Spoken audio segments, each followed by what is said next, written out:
The problem right now with the way our society is dealing with sexual criminality is that we're entirely reactive.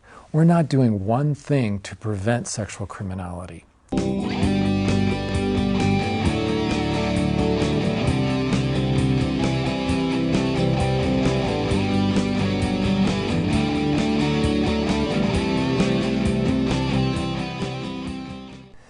I want people to become part of the solution by becoming more informed.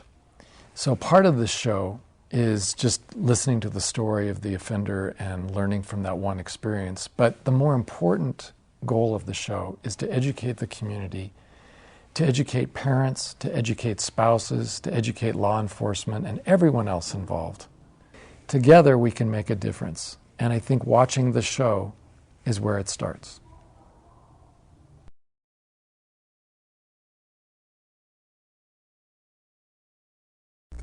Aren't all sex offenders child molesters and rapists?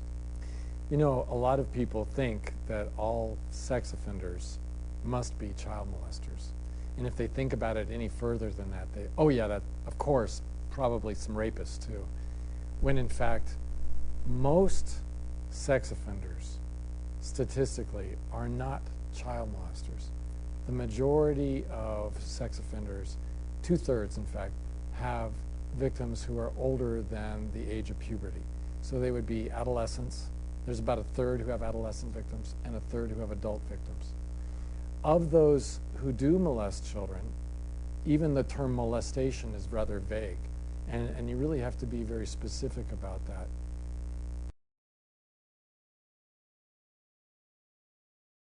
Pedophilia is a diagnosis. Child molestation is a crime.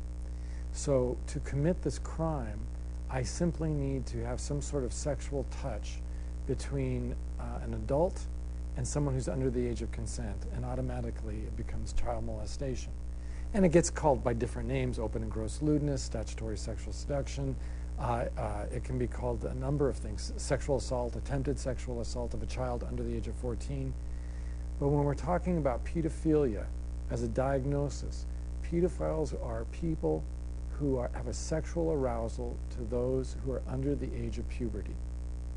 Puberty occurs roughly at the age of 12 or 13 for most of us, and children who are over that age, who are now becoming adolescents on their way to adulthood, they have no interest to a pedophile.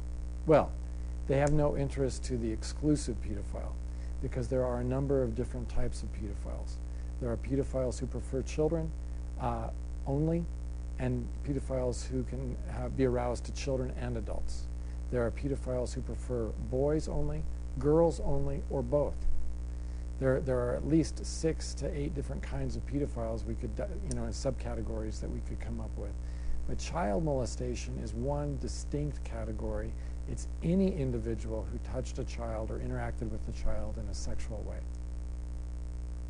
And that could happen once in a guy's life, because of circumstances that have driven him to a point where he's no longer thinking clearly. And most experts agree that the vast majority of men who've been convicted of crimes involving a child are not pedophiles. It's a highly situational crime in the majority of cases, where a man and his wife aren't getting along, and they aren't getting along for years, and years and years. And he stays in the relationship because perhaps his faith leads him to stay. Perhaps his own internal moral code leads him to stay. Or maybe just simple passivity, where he's really not thinking about what's good for him. He stays and he stays and he stays. And his sexual needs grow apace. His wife and he grow distant and are increasingly not involved sexually. But he's still an adult male with an adult male sexual drive. And that adult male sexual drive is going to be expressed in some way. For the vast majority of men, thankfully, it simply gets expressed in a way that is considered immoral, but not criminal, at least not in this country, unless you're in the military, and that would be adultery. It's still a significant problem, and it still contributes to the demise of a family, but not a crime. It's a crime in Saudi Arabia, it's a crime in the U.S. military, but not any longer in the general United States.